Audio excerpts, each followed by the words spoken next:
The Galactic Confederation had existed for 12,000 years, spanning 3 spiral arms of the galaxy and composed of 847 different species. It was a vast, interconnected organization where each species understood one fundamental truth: resources were limited, survival was a challenge, and only the strongest deserved to thrive. This wasn't cruelty, it was the simple logic of the universe. The galaxy worked this way, and every species in the Confederation adhered to this unyielding rule. When humanity made its first contact with the Confederation, the reactions were mixed. Humans hailed from a harsh world, full of extreme gravity, unpredictable weather, and dangerous creatures. They were not particularly advanced by galactic standards. While they had developed basic technology and even explored their moon and a neighboring planet, they had yet to discover faster-than-light travel or anything truly exceptional by intergalactic standards. As a result, they were invited to join the Confederation as probationary members, a common offer for emerging species. Humanity, eager for the benefits of galactic knowledge, like advanced medicine and clean energy, accepted the invitation. Ambassador Wei Chen, an elderly woman with gray hair and sharp eyes, presented Earth's application to the Central Assembly in the galactic capital. Despite her wheelchair, due to a childhood illness, her presence commanded attention. Many delegates exchanged confused or even dismissive glances at her as she moved slowly across the massive hall. The application process was rigorous. Earth submitted all necessary data, including economic, cultural, and technological assessments. The Confederation processed the information efficiently, and things seemed to proceed smoothly. But then came the medical audit. The Confederation's Central Wellness Committee, responsible for ensuring that all member species met proper biological standards, flagged humanity's data. The committee had long ensured that only the fittest species survived, and Earth's population contained too many individuals who were considered suboptimal. This group included those with physical disabilities, cognitive differences, chronic illnesses, and genetic conditions. To the Confederation, it was staggering. Billions of humans who would have been euthanized at birth or diagnosis on many advanced worlds were instead being kept alive and integrated into society. Ambassador Chen was called in for a meeting to clarify these issues. Her response stunned them. Humans didn't practice biological optimization, they didn't euthanize the disabled, the sick, the elderly, or the different. Humans believed that every person had inherent value, regardless of their physical or mental condition. This concept was completely foreign to the Confederation's delegates. The Central Wellness Committee was baffled. Senior Wellness Director Croth, a towering insect-like being who had overseen countless integrations of new species, declared, "The humans appear to be suffering from a collective delusion. They have convinced themselves that defectives have equal worth to optimal specimens." The debate within the Confederation was fierce. Many argued that humanity was too young, that they could be taught. But others believed that such a flawed species could never be allowed to join a superior civilization. Eventually, the decision was made. Directive 7791 passed overwhelmingly, a mandate that required humanity to euthanize every human who was considered suboptimal, including the disabled, the chronically ill, and the elderly. Failure to comply would result in sanctions, embargoes, and possible military action. Ambassador Chen received the directive in her quarters, where she read it 3 times. She was deeply troubled. She needed clarification, so she requested a meeting with Croth. "Director Croth," she said calmly, "this directive requires us to terminate every human being with a disability, illness, or genetic condition. Is that correct?" Croth looked at her with cold, compound eyes. "Yes. It is necessary to optimize your species. It's for the greater good of your civilization." Ambassador Chen, herself disabled, remained quiet for a moment. "What about me?" she asked. "What would happen to someone like me under this directive?" Croth hesitated. "You would be one of the first to undergo optimization, Ambassador. As a representative of your species, it would demonstrate your commitment to proper standards." Ambassador Chen was silent, absorbing the weight of his words. The decision was clear. The Confederation expected humanity to comply, or face dire consequences. But humanity's response would not be what the Confederation had anticipated. The fight for Earth's right to live as it was, without compromising its values, was only just beginning. Would Earth submit to the demands of the Galactic Confederation, or would they stand firm, defying the very foundation of galactic civilization? The directive from the Galactic Confederation hit Earth like a bombshell. The news spread worldwide on a Tuesday morning, and within hours, every human on the planet knew what the Confederation was demanding: the systematic euthanasia of over 1 billion humans. The response was immediate and intense. There was anger. There was outrage. There was fear. But the most unexpected reaction came from the collective unity that erupted across the globe. For the first time in human history, despite centuries of division, whether through nations, religions, or ideologies, there was one common cause: to reject the Confederation's cruel ultimatum. At the United Nations, debates raged as global leaders tried to decide how to respond. Some argued that humanity had no choice but to comply. The Confederation was far too powerful, and defying them meant risking annihilation. These voices were met with cries of disbelief. How could they stand by and sacrifice their own people, their own families, simply because of an alien mandate? One of the most powerful moments came when a senator from Brazil stood before the assembly. Beside her was her 12-year-old son, who had Down syndrome. She spoke with a trembling voice, "You are asking me to kill my child. You are asking us to kill our children. This is not a political issue. This is about who we are as humans, what we stand for." A Japanese war veteran, sitting in a wheelchair after losing both of his legs in a war decades earlier, added, "I've given everything for my country, for my people. I fought in wars and sacrificed so much, and now I'm told I'm a burden, that my life means nothing. That I should die because I'm not perfect according to alien standards." A blind programmer from Kenya stood, her voice clear through a translator. "I've written code that saves lives in hospitals across the world. But because I cannot see, I'm considered less than those who can. They are wrong. They don't see our worth." Each of these voices carried a heavy weight. Parents, scientists, veterans, and ordinary citizens from every corner of the world stood up to speak. They spoke of people with disabilities who had changed the world, fathers who built businesses despite Parkinson's, mothers who raised children while fighting multiple sclerosis, and children with autism who solved problems others couldn't. They spoke of the simple, unwavering belief that a person's value could not and should not be measured by their productivity or genetic makeup. The world was divided on many issues, but this was not one of them. The vote was swift, and the decision was unanimous. It wasn't a vote on whether to negotiate with the Confederation. It was a vote on whether to accept their terms. And it was clear, humanity would not give in. 94% of the global population voted to reject Directive 7791. The remaining 6% who considered compliance were drowned out by the overwhelming wave of defiance. Earth would not sacrifice its own people, not one, not ever. Ambassador Chen received the results in her quarters on the galactic capital, where she wept as she read them. She knew the decision she would have to make. The following day, she requested an audience with the Galactic Assembly. She had a message to deliver.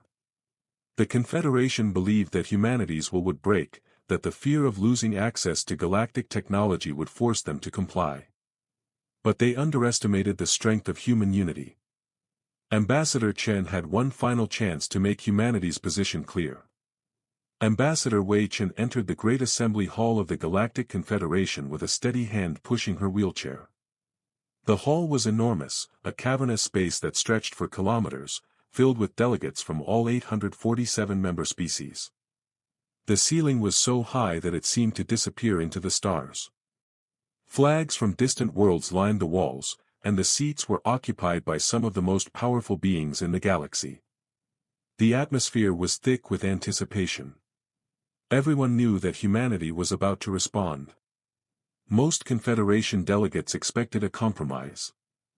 They believed that the humans would ask for more time, for exemptions, or perhaps propose a gradual implementation of the directive.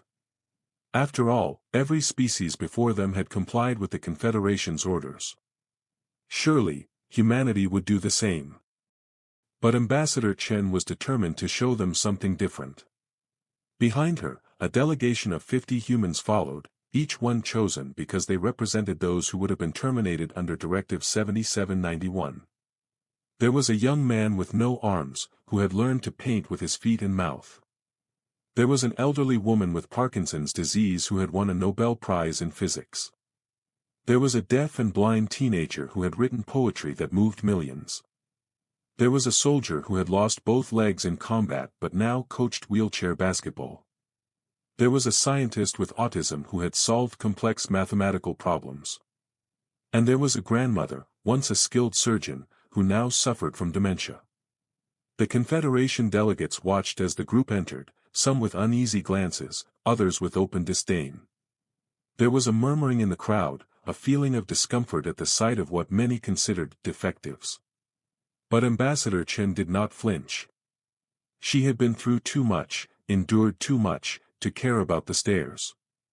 When she reached the center of the hall, Ambassador Chen positioned herself at the speaker's platform. It took a few minutes, but she did not ask for help. She did not need it. She had been preparing for this moment her entire life.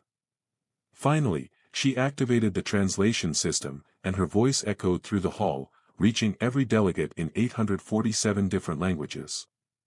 Members of the Galactic Confederation, she began, her tone calm but firm. I am Ambassador Wei Chen, and I have come to deliver humanity's response to Directive 7791. The room fell silent. Even the hum of alien conversations stopped. There was a tension in the air, an uncertainty about what would happen next. 3 months ago, she continued, you voted to demand that we kill 1.2 billion of our people. You voted to demand that we murder our children, our parents, our friends, and our neighbors. You voted to demand that we become like you. Ambassador Chen paused, allowing the gravity of her words to settle. The delegates shifted uncomfortably, some glancing at one another. Many had expected a plea for mercy, but what they were hearing was different. We have considered your demand carefully, she said. We have debated it in our governments, in our homes, and in our places of worship. Every human being was given the opportunity to speak. Every voice was counted. Chen looked out over the assembly, her gaze steady. And our answer is no. A ripple of confusion spread through the room. Several delegates checked their translation devices, sure they had misheard her. This was not how young species behaved. This was not how the universe worked. And yet, it was clear, the humans had made up their minds. We will not kill our disabled, Chen continued. We will not terminate our sick. We will not eliminate our elderly or our different. Not one. Not ever. The shock was palpable. This was not the expected response. This was not how any species had ever behaved. Every previous species, when faced with the Confederation's demands, had bowed to the greater power. But humanity was different. They had rejected the directive outright. Ambassador Chen's voice was unwavering as she added, furthermore, humanity formally withdraws from the Galactic Confederation, effective immediately. We renounce all benefits of membership. We reject all obligations of membership. We will return to our solar system, and we will have nothing more to do with you. Now, the confusion had turned to something deeper. Something that might have been fear. The idea that a species, no matter how young or weak, would dare to leave the Confederation was almost incomprehensible. No species had ever done such a thing. Senior Director Croft, the cold insectoid leader, rose from his seat. His compound eyes narrowed as he addressed the assembly. Ambassador Chen, he said, his voice tinged with frustration, I must advise you that this is a serious error. Your species cannot survive without Confederation support. You have no faster-than-light technology. You have no advanced weapons. You are alone in a hostile galaxy. Chen met his gaze, calm but resolute. "We are aware of the risks," she said. "You will be isolated. Vulnerable. Any hostile species could destroy us, perhaps. But we will die as ourselves. We will not become what you are." "And what are we, Ambassador?" Croft asked, his voice sharp. Without hesitation, Chen answered, her voice clear and cutting. "You are murderers. You kill your own children because they are not perfect. You discard your own people because they are not productive. You have built a civilization on a foundation of corpses, and you call it progress." The hall erupted in noise. Some delegates shouted in outrage. Others demanded that Chen be arrested immediately. Still others called for military action against Earth, to make an example of this insubordination. But amidst the chaos, Ambassador Chen remained unshaken. She pulled out a piece of paper, a physical document, something that couldn't be erased or altered. She looked at the assembly one last time. "I want to read some names," she said. The names were of people who would have been killed under the Confederation's directive. They were scientists, artists, leaders, and parents. Each one had contributed something valuable to humanity. And as she read, the Confederation began to realize the gravity of their mistake. Would they truly stand by their decision? Would they force humanity to its breaking point? Ambassador Wei Chen stood before the stunned assembly, the silence in the great hall weighing heavily on every being in the room. She unfolded the paper in her hands, the list of names that had been painstakingly compiled by humans from all walks of life, scientists, activists, mothers, fathers, and children. Every name on the list represented someone who would have been marked for termination under Directive 7791. Each name was proof of the value of life, every life, regardless of condition, regardless of capability. She began to read, her voice steady, but with an unmistakable passion behind every word. Stephen Hawking, she read aloud. A physicist, paralyzed from motor neuron disease at age 21. He revolutionized our understanding of the universe. Under your system, he would have been terminated. The room remained utterly still. Every word, every name, hung in the air, challenging the beliefs that had governed galactic civilization for millennia. Helen Keller, she continued. An author and activist, deaf and blind from childhood illness. She learned to communicate and inspired millions. Under your system, she would have been terminated. Chen's voice grew stronger as she read more names, each one echoing the same theme, people who had overcome great obstacles and contributed immeasurably to humanity's progress. Franklin Roosevelt, she said. President of a great nation, paralyzed from polio. He led his country through its greatest war. Under your system, he would have been terminated. The list went on. Each name was a testament to human resilience, ingenuity, and compassion. The names of those who had been overlooked, discarded, or underestimated by others, now standing as giants in the history of humankind. Chen's eyes scanned the assembly, looking at the delegates who had once viewed her and her people as less than. I could read names for the rest of my life, she said softly. And still not finish. Every one of these people had value. Every one of them contributed something to humanity. Every one of them was loved. A quiet murmur ran through the room as the delegates shifted uncomfortably in their seats. The cold logic of the Confederation's directive, rooted in the idea that only the strong and efficient should survive, was beginning to crack. The names Chen read were not just names.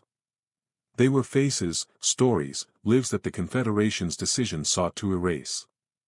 Ambassador Chen took a deep breath, letting the weight of her words sink in. You asked us to choose between our people and your technology. You thought the choice would be difficult. It was not. It was the easiest decision in human history. She folded the paper carefully and placed it on her lap. The hall was silent, the delegates unsure how to respond. The humans had made their stance clear. There would be no compromise. We are leaving now, Chen said, her voice resolute. Do not contact us. Do not visit us. Do not send your ships to our solar system. You have made clear what you think of us. We have made clear what we think of you. She motioned for her delegation to follow. One by one, the 50 humans who had accompanied her stepped forward, walking with dignity. They were not defectives. They were not burdens. They were human beings, each one with something to offer, something unique, something valuable. As they made their way toward the exit, the delegates remained still. There was no applause, no protest. Only silence, an overwhelming silence that seemed to echo through the vast hall. Ambassador Chen was the last to leave. She wheeled herself slowly, deliberately, out of the assembly chamber. The doors closed behind her, and for the first time in 12,000 years, the Galactic Confederation was left without an answer. The Confederation had never expected humanity to walk away. They had thought that fear of isolation, of losing access to advanced technology, would force the humans to comply. But they had underestimated the power of human conviction. As Earth withdrew from the Galactic Confederation, the galaxy was left to wonder, what would humanity do next? How would they survive without the Confederation's support? The Galactic Confederation's decision to expel humanity did not have the effect they had hoped. They believed that Earth would crumble without the support of advanced technology, that humanity would surrender, broken and humbled by their isolation. But humanity did not break. Instead, it found something unexpected within itself, a deep, unshakable resolve. Ambassador Chen and her people returned to Earth, knowing that they faced an uncertain future. Without the Confederation's advanced technologies, they would lose access to the incredible medical treatments that had once cured diseases and prolonged lives. Clean energy systems, the kind that had powered humanity's growth, would stop functioning. The communications networks that had connected them to the stars would go silent. The loss of such technologies would certainly cost lives, and the first year after their withdrawal was the hardest. The sick and the injured who had relied on alien medical care found themselves without the treatments that had once kept them alive. Cancer patients, those with heart disease, and countless others who had been receiving advanced care found themselves at the mercy of Earth's outdated healthcare systems. Some survived, but many did not. But in the face of hardship, humanity did not succumb to despair. Instead of retreating in fear, they became more determined. They turned inward and began working tirelessly, innovating in ways that no one had thought possible.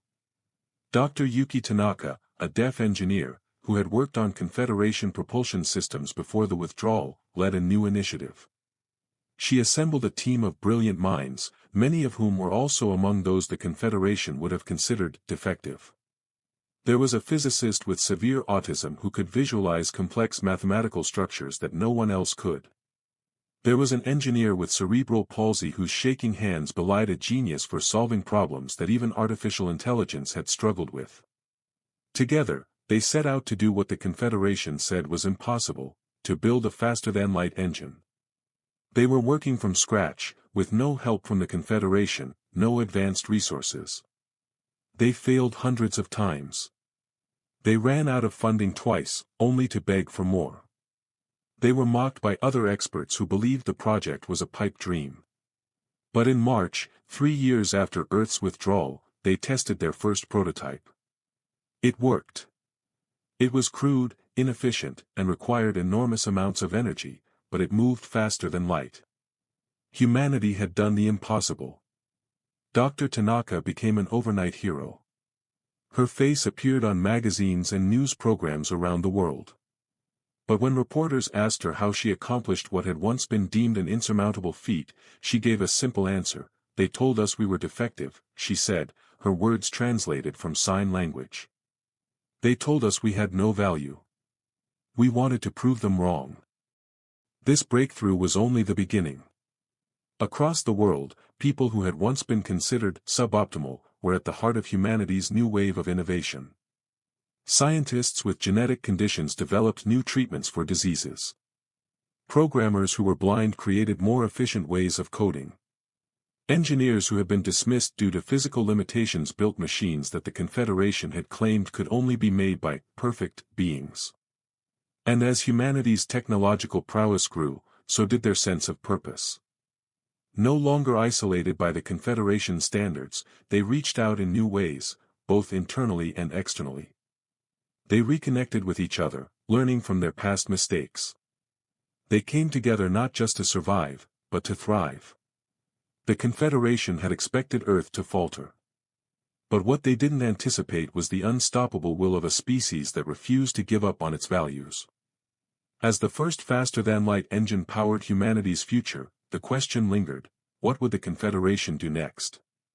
Would they finally see Earth's true potential? Or would they continue to underestimate humanity's resilience? 5 years had passed since humanity's withdrawal from the Galactic Confederation, and Earth was not just surviving, it was thriving. While the Confederation had predicted collapse, humanity had done the impossible. They had built a new civilization, one grounded in their refusal to compromise their values. By now, humanity had developed new technologies, some inspired by the Confederation's knowledge and others born purely from their own creativity and determination. They had rebuilt their communication networks and developed advanced medical treatments, despite losing access to the Confederation's resources. Earth was once again a hub of innovation and progress. But the most impressive change was their military advancements. After the successful creation of their first faster-than-light engine, humanity had set its sights on developing a fleet.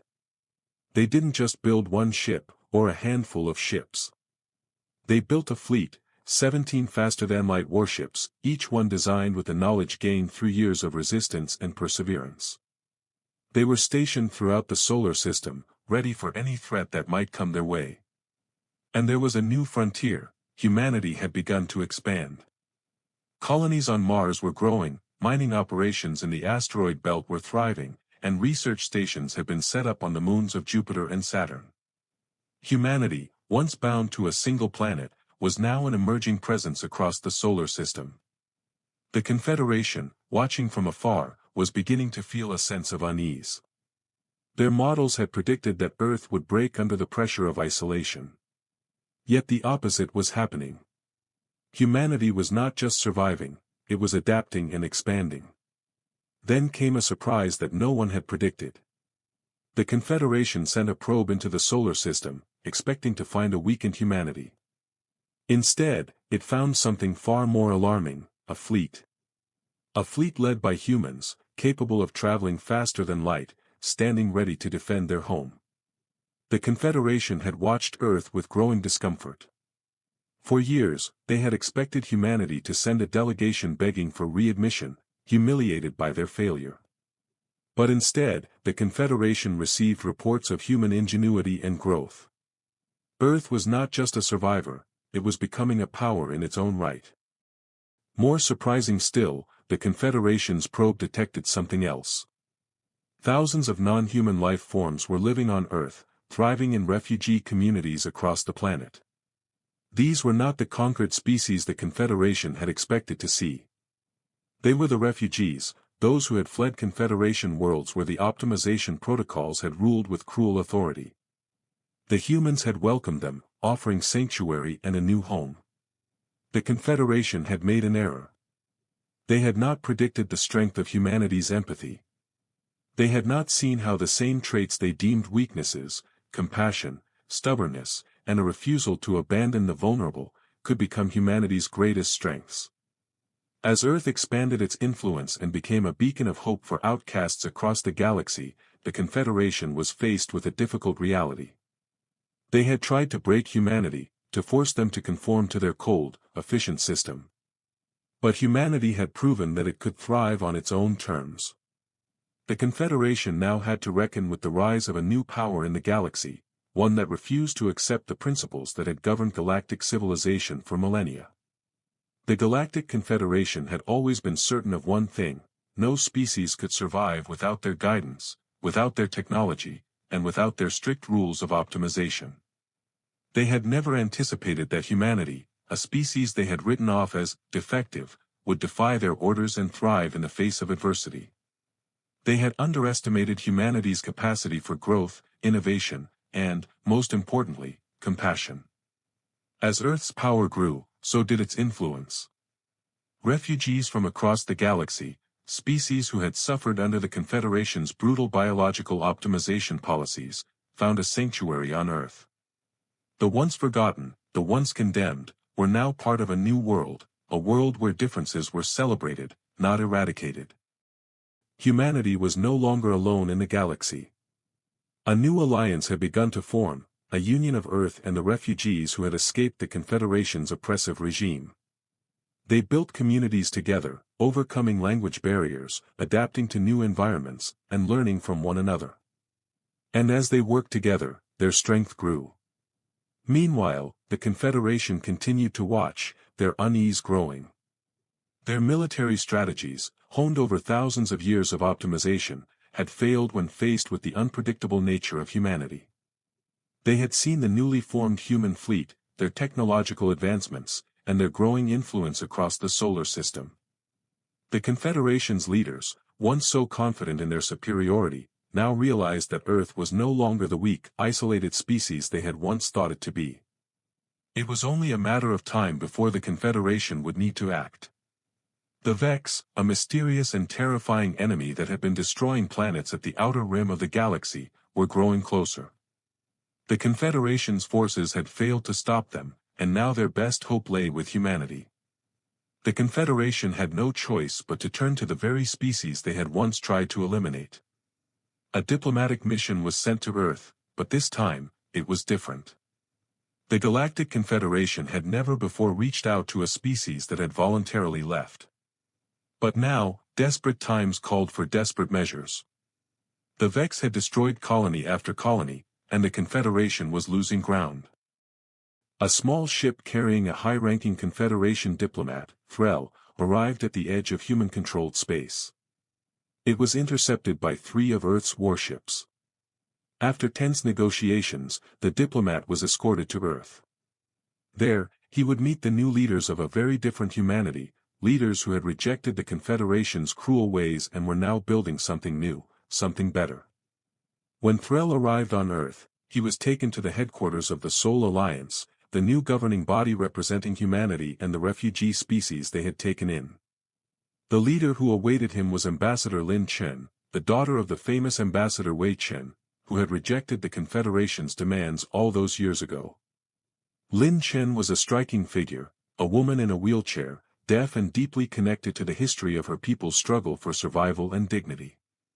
She had grown up in a world isolated from the Confederation, under constant threat, but she was no stranger to the weight of that isolation.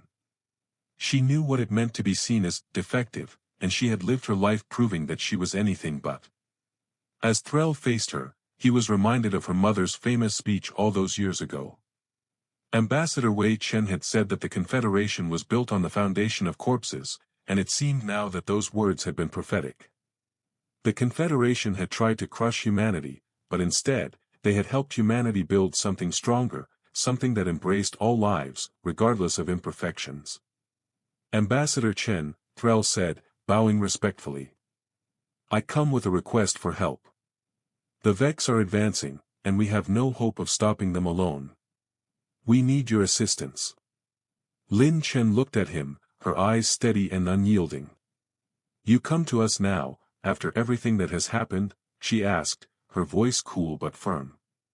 After you voted to kill my mother, after you voted to kill billions of my people, now you want us to save you? Threll hesitated, his prepared speeches faltering in the face of her strength. He had spent years convincing himself that humanity was weak, that they would break under pressure. Now, he saw just how wrong he had been. I have no good answer, he admitted. By your standards, we do not deserve your help. We tried to kill you. We would have killed you.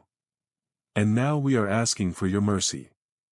Lin's expression softened, but her resolve remained. You are asking us to save you, not for mercy, she said. But I will not make this decision alone. I must consult with my people. With the Alliance. This is not just about us, it's about everyone who has suffered under your policies. You will have our answer soon. Threll had come expecting to find a broken species, one willing to forgive and forget. Instead, He was confronted with the strength of a humanity that had built a new future for itself, one that valued every life, no matter the cost. As the debate raged within the Soul Alliance, the question remained, would humanity extend a hand to help the Confederation? Or would they let the galaxy face its own consequences? The days following Threll's arrival on Earth were filled with intense discussions. The Soul Alliance convened, and debates raged for weeks. The pain of the past weighed heavily on every decision, but so did the future. Could humanity afford to forgive the Confederation?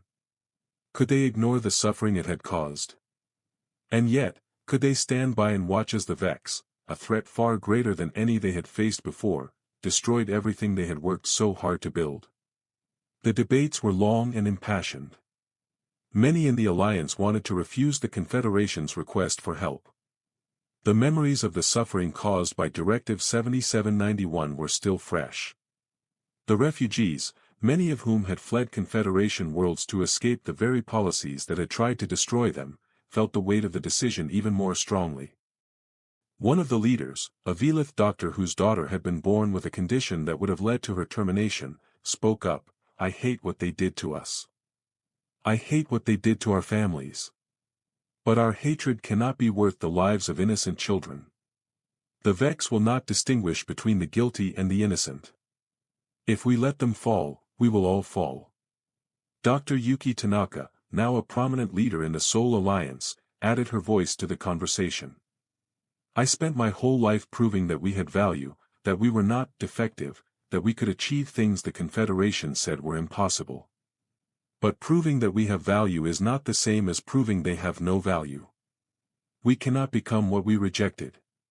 If we abandon them now, we become the same as those who voted to kill us." The arguments were powerful, but the turning point came when Lin Chen, the daughter of Ambassador Wei Chen, finally spoke. She had listened carefully to every voice, weighed every perspective. But her decision had already been made. "We cannot let them die," Lin said, her voice firm but filled with the weight of the responsibility she carried. "I know what they did to us. I know the pain they caused. But we are not them. We are not the Confederation. We do not choose who deserves to live and who deserves to die. We made a promise, long ago, to never become what they were. And we will keep that promise." Her words resonated throughout the room. The decision was clear. The Soul Alliance would help the Confederation. But there was one condition. "We will help," Lin continued, "but only if you accept our terms. The Confederation must renounce its optimization policies. It must open its doors to the outcasts, to the defectives. The refugees who fled your oppression must be welcomed into your fold. You will not force compliance. You will not demand perfection. You will value every life, no matter how different it is. If you cannot accept this, we will leave you to face the Vex alone." Threll, who had stood silent through the debates, bowed his head in acknowledgement. For the first time since arriving on Earth, he understood the magnitude of humanity's moral strength. He had come expecting to find a broken species, a people willing to forgive for the sake of survival. What he found was something far more powerful, a species willing to sacrifice its own safety for what it believed was right. And that was something the Confederation had never understood. "I understand," Threll said quietly. "We will accept your terms. We will change. We will rebuild, and we will welcome the outcasts. We will learn from you." The vote passed. The Soul Alliance had made its choice, and humanity had made the galaxy's most difficult decision. They would help the Confederation, but only if the Confederation changed its ways. The Vex were still out there, and time was running out. Could the galaxy accept this new path forward, or would old habits of cruelty and perfectionism die hard? The battle with the Vex was long and brutal. The Vex, relentless and merciless, pushed the Confederation to the brink of collapse. But with the help of humanity and its new allies, the Vex were driven back, step by step. The tactics that the Confederation had used for thousands of years, predictable, efficient, optimized, were no match for the creativity and adaptability of the human-led alliance. They fought with heart, with flexibility, and with the belief that every life mattered. In the aftermath of the war, the Galactic Confederation was forever changed. Many of its member species had been devastated by the conflict, and the old ways of optimization were no longer seen as the key to survival. Slowly but surely, the Confederation began to shift. It opened its doors to those it had once deemed unworthy, to the disabled, the sick, the different. The outcasts were no longer cast aside, they were embraced as equals. And Earth, once an isolated and small player in a vast galaxy, became the heart of a new era. A new galaxy was born, one where diversity was cherished, where differences were celebrated, and where compassion, not perfection, was the foundation of civilization. Ambassador Lin Chen, who had once been seen as defective by the Confederation, stood proudly before the Galactic Assembly, her voice echoing in the hall. "We chose life," she said simply. "We chose compassion. And we will continue to choose this path for the future of all." The galaxy, still scarred from years of cruelty and war, began to heal. And humanity, standing tall with its new allies, proved that in the end, the greatest strength comes not from perfection, but from the acceptance of all that is different, all that is unique. The Confederation had learned its lesson the hard way. But in that lesson, a new hope was born, one where every life had value. And as the galaxy turned toward the future, humanity stood ready, not as conquerors, but as guardians of a new way, a way that embraced compassion, diversity, and the belief that every being, no matter how imperfect, had something precious to offer. Let this message ignite your faith, rekindle your hope, and spur you to stand firm on your journey. Thank you for staying with me to the end. If this story stirred your heart, drop a like, share this video with someone who needs it, and hit that subscribe button to catch more content like this. May God's blessings overflow in your life, and I'll see you soon.